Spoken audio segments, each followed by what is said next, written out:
Hi guys. So a little technical difficulty today. For whatever reason, my camera refused to turn on, my good one. So now I'm back to the bad one. Let me know if you can hear me because I wasn't able to check all my settings before I came on. So I think that it should all be fine. Yeah, it should all be fine. It should be the right microphone and everything else. Whew, almost didn't make it. So welcome to the live stream. And if this is your first time here, I appreciate you being here. I may end up switching cameras halfway through if I can figure out what's wrong with the other one and why it won't turn on. It may just be a battery issue. And if you're watching the replay, I hope that it helps you write for the day. Today I'm going to be working on a short story that I'm working on. Hey, Half a Mo, and hey, Brenda, good to see you guys. Everybody that's here from all of the jump starters that are here from Facebook, welcome. I'm happy to see you. Or if you're one of the jump starters that's from YouTube, I'm glad to see you. I'm so happy that you follow me, and I really appreciate all of those subscriptions and everybody that follows me. I was going to tell you that I have a video coming out this week on 3 weird writing habits that I use, and my Boston accent pops up quite a bit in that particular video because every time I say weird writing habits, I had to like slow down to say at that time. The Boston accent comes out. So keep an eye out for that. Should drop in another day. And then we'll also have the continuation of the character series. And you've got the free character master plan download on my Circle website, which I will drop the link into the, oh, hey, Kim, how are you? Into the chat so that you guys have it. If you haven't already joined the Circle community, here is the link to the book club. Hey, Heather, nice to see you. And once you join, it's free. You can access a lot of the resources. There are some resources that are just for the masterminds, which our mastermind meeting is this Thursday. And then there's a lot that is available for free that's open to everybody. So I'd like to get started right away on the first writing sprint so that I can run and grab another battery and see if I can get my good camera hooked up. And then I have a good video as opposed to what I get going on right here. So let's get started with that first 10-minute sprint, and hopefully you guys get a lot of writing done, and hopefully I get this camera issue fixed pretty quickly so that I can come in and write with you guys too. So we'll play some music, we'll do a quick 10-minute sprint, and then I'll come back, and if you have a writing question, drop it into the chat. Good luck.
So that was a quick 10 minutes. I managed to switch out my camera and work a teeny bit on the short story, but coming into it after like the whole thing with the camera, I didn't get much done. Hello, MA. I think it's your first time here. Nice to see you. How did everybody's sprints go? I'm hoping they all went well and everybody got some words done, or some editing or whatever you happen to be working on. Just drop, hey, Wendy, nice to see you. Just drop a comment and let me know what you're working on, how it went for you with your sprints today, and if you have any questions, or if you watched the character video or any of my other videos, like the dialogue one, and wanted to know more about that particular topic, because I'm always looking for things that you guys need to learn about and that I can talk about with you, so that, you know, my whole goal of teaching everybody how to write a better book is fulfilled. Nice to see everybody that's here, all the regulars, especially the part that's so cool is people from all over the world and all over the internet. I do love that the internet does bring together a wide variety of people. On the Writing Compelling Fiction Circle page, we are talking about, oh my gosh, The Stranger Inside. And if you haven't joined that book club discussion, I encourage you to stop over there and do that. I just did, I dropped a link in there for that. And we're talking about the book and some of my favorite lines in there. I'm not that far into the book. I don't know about you guys, but I really need to hurry up and finish it. I am traveling some this month, so being on an airplane, hopefully I can get a lot read. That's my goal. Half a Mo is writing much more in dialogue, really helps with not overthinking. Yes, you're talking about the sprints really help with not overthinking. For sure they do for me. Like, I just kind of go forward, and I think I said in the video, in the 7 Secrets to Great Dialogue video, that I talk my dialogue aloud as I'm doing it. So if you guys ever see me talking while I'm doing these live streams, chances are I'm talking to myself in my character voices, so that the dialogue to me sounds and feels natural, because we all have pauses and we cut each other off, and we sometimes say a little bit of this and a little bit of that. And Brenda, increasing conflict as a writing topic, I think that would be a great one. What I'd like to do is a series on plot in general, like goal, motivation, and conflict in general, and give you guys another one of these kinds of things, but for plotting, because I think that would be really helpful. And if you didn't already download that resource, I can provide the link to that, because I think that it's really handy to have. Here's the page that has the character master plan on there, and it's totally free. So go download it. All you have to do is sign up for the Circle community, which is totally free too. And you can download the Writing Compelling Fiction Master Character Plan. We're doing a multi-part video series on this. The first video is already out, so I encourage you to do that. It will really, really help you develop your character. And for me, the best books come from a character standpoint. Brenda was saying she's 150 pages into The Stranger Inside.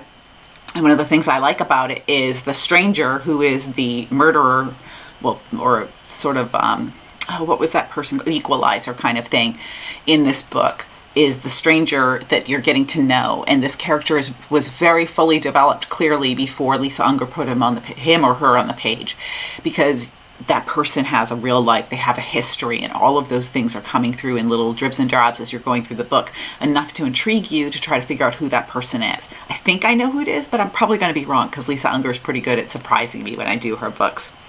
Half a Mo says, a writer posted recently that she'd had to write a book very quickly and only had her hero and heroine internal conflict. How would that alone have helped her drive her through? You mean that's all that she had in mind, was their internal conflict? That's probably not going to be enough to do that. I'm not saying that you can't do a book that's entirely internal, but there's not a lot that happens in a book that's entirely internal. And I realized that with my second published book, because the whole book took place inside of an RV. It was sort of like a Survivor game story. And without the physical movement from here to there and A to B, I realized that a lot of it was internal, and that doesn't really work. I needed to have other interactions and other things happen in the book in order to make that kind of plot thing happen. So with each one of the scenes, there's actually a line in the book where I say it's a light bulb moment, and that was for me actually the light bulb moment, where I realized that each one of my scenes, the character has to have a goal.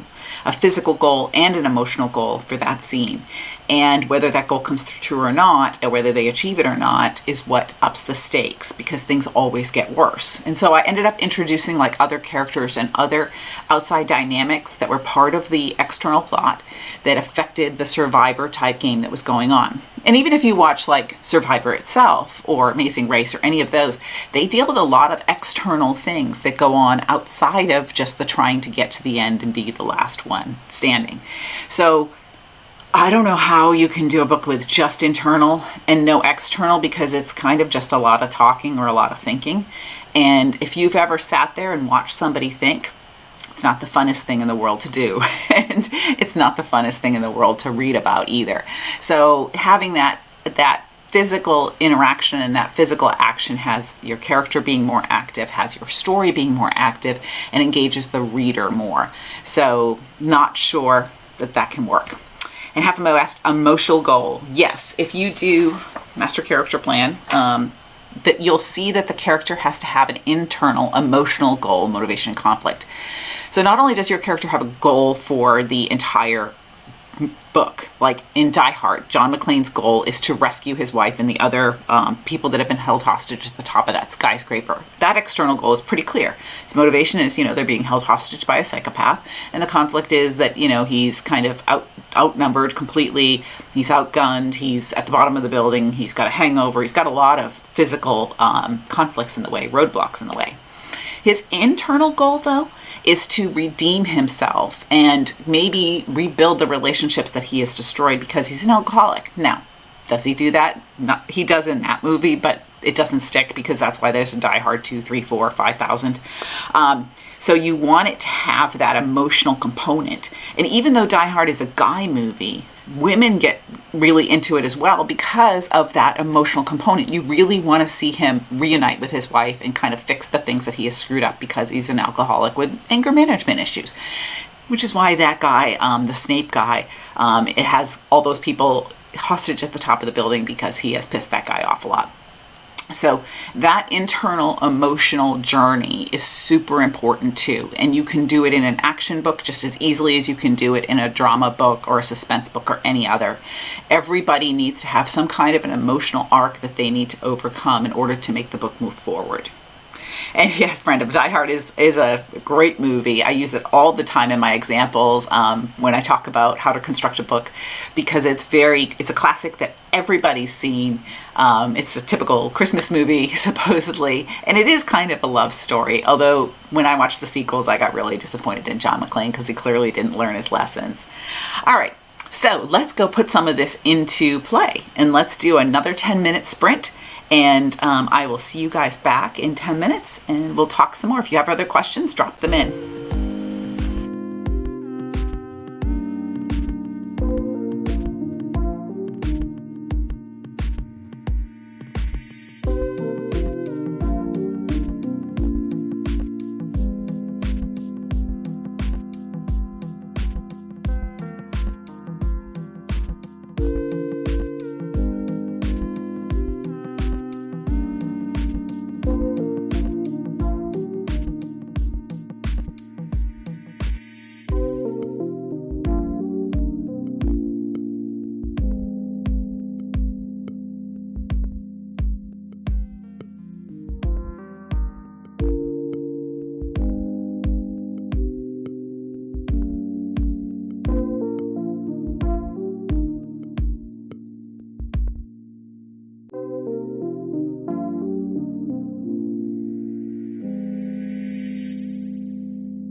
there we go. Awesome. That was another 10 minutes. And I got a little bit more done on that short story. And I think I'm a little bit stuck on it. So that's why I'm kind of going back and forth on the same words and not really getting where I want to go. I think I need to figure something else out and take one of my own weird writing habits into play and use that to kind of figure out where I'm supposed to go next.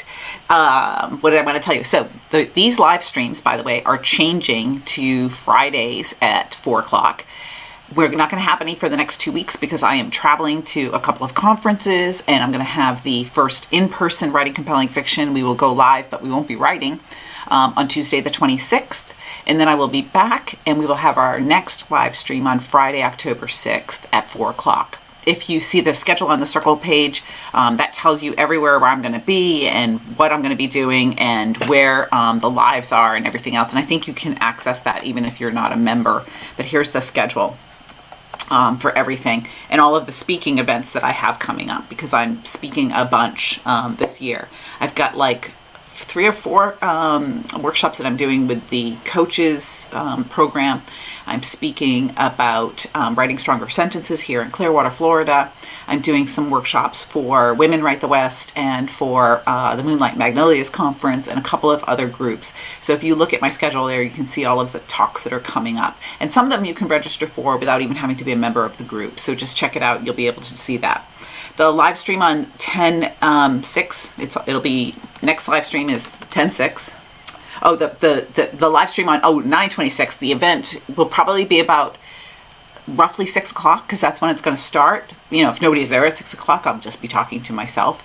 But I do expect a few people to come in and I just want to kind of have the real people in real life along with my internet friends. So I'm pretty sure it'll start at 6 o'clock. I'll release more details closer to that and maybe put up like a thing on my channel so that you can be notified for it.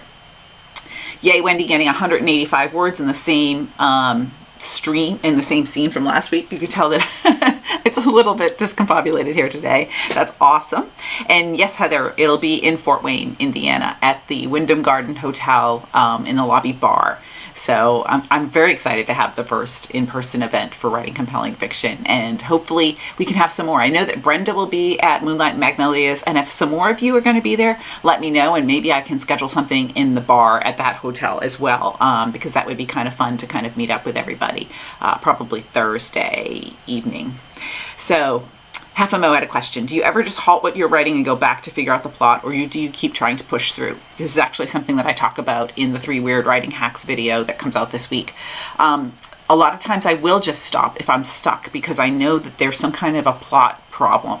It's like I've dropped a thread, or dropped a stitch. If you knit, sometimes if you drop one stitch, you got to go rip it all out and go back. And so what I'll do is I'll talk out loud to myself. And I don't do that like in the grocery store, but I will go take a long drive in my car, or I'll do it while I'm doing the dishes or something like that. Or I'll just tell my husband, just sit here and listen. You don't have to talk back. You don't even have to pay attention. I'm just going to talk. Because sometimes that helps me sort of work out the problems that I'm having in the plot. And if I still don't figure it out, then I start the whole book over and start discussing it with myself. Like, this happens, and then I'll ask myself, why does this happen? What's the impact? Those 2 questions that I talked about on my channel. Why did this happen? What was the impact of this event? Those 2 questions will tell you a lot and usually help you restart your plot, because if you look at the impact and you're like, okay, so now she's afraid of this, or now he has to go here to fix that, or now this relationship is damaged and maybe can't be repaired, then you can see other plot events that are all sort of interwoven with what you've got so far. So yes, I do stop and try to figure it out, because if I keep trying to push through, basically I'm treading water. I'm not going anywhere because I know that I have a plot problem and I've got to go back and figure out where I dropped that stitch and fix it again. And if you're having trouble, I'm telling you this thing, if you come back to it and you look at some of the characters' deep emotional wounds, or you look at the goal, motivation, and conflict, you can figure out quite a few things from there that you may have missed in the part that came before where you got stuck. And yes, Brenda, I can't wait to go to Moonlight Magnolias. I'm super excited about seeing people in person and going to another in-person event. I did the Historical Novelist Society conference this year. And even though I don't write historical novels, I just wanted to see my friends because it's been a long time since there's been a writing conference and I'm no longer a member of RWA. So I didn't have that conference to go to. So it was really, really fun. And at Moonlight Magnolias, I know a bunch of people there. So it'll be like Old Home Week, which would be really cool. And yes, I love that, walking around the communal gardens and talking to yourself. And yeah, people are there. And sometimes I'll forget, because, I work by myself. I lived by myself for quite some time. And so sometimes I'll forget that I'm talking out loud to myself and people think I'm weird. But, you're a writer. It's allowed to be weird. And Wendy, yes, it's amazing what happens when your brain connects with talking out loud. I think we all write in different ways. A lot of my clients write with their mouths, basically. So the nonfiction clients that I have, we do what I call collaborative ghostwriting, where they talk to me, and we do that in a phone call or video phone call, like once every few weeks, depending on the deadline for their book. They talk out their chapter, and it's great for them because I can ask them the questions that I need to fill in the blanks that they're sort of leaving out and sort of get them to think about things in a new direction. But a lot of them really write well when they speak because they can tell the story very well. But you put a blank page in front of them and it freaks them out. And sometimes for me, it's one of the things that I talked about in a different video on my channel. Sometimes for me, when I'm stuck, I will dictate and while I'm driving or something like that and kind of write that way. I don't write as well verbally myself as I do on the keyboard, but it does help me to kind of think in a different way. Or I'll get a different medium, like I'll get a cool notebook. This is really just an excuse to buy a cool notebook and go sit somewhere else and handwrite my pages instead. All of those I think have a different brain connection. When you handwrite, when you type, and when you speak, they're all different. And yes, I'm so excited to have writers back together again. And I know the Historical Novelist Society conference is in England. I think it's next year, or maybe it's the year after. And I'm half considering going, even though it would be a very expensive trip for a genre I don't write at all. Just so I have an excuse, a tax write-off to go to England. We'll see when it gets to that time to see if I end up going. All right, let's do one more sprint. And by the way, when we go to the Fridays, I'm going to try to do 4 sprints so that we have a full hour together. Right now, I've been kind of fitting these in among my regular schedule, and it's been a little bit difficult. So I'm just doing 3. But this will be our last sprint. And if you have any other writing questions, I encourage you to ask them in the comments while we're doing this, and I'll come back and answer them when we're done. So 10 more minutes, and let's go.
Okay, that was another 10 minutes. Yes, and cheers to a tax write-off for international travel. Wouldn't that be great? Like if I could do that all the time.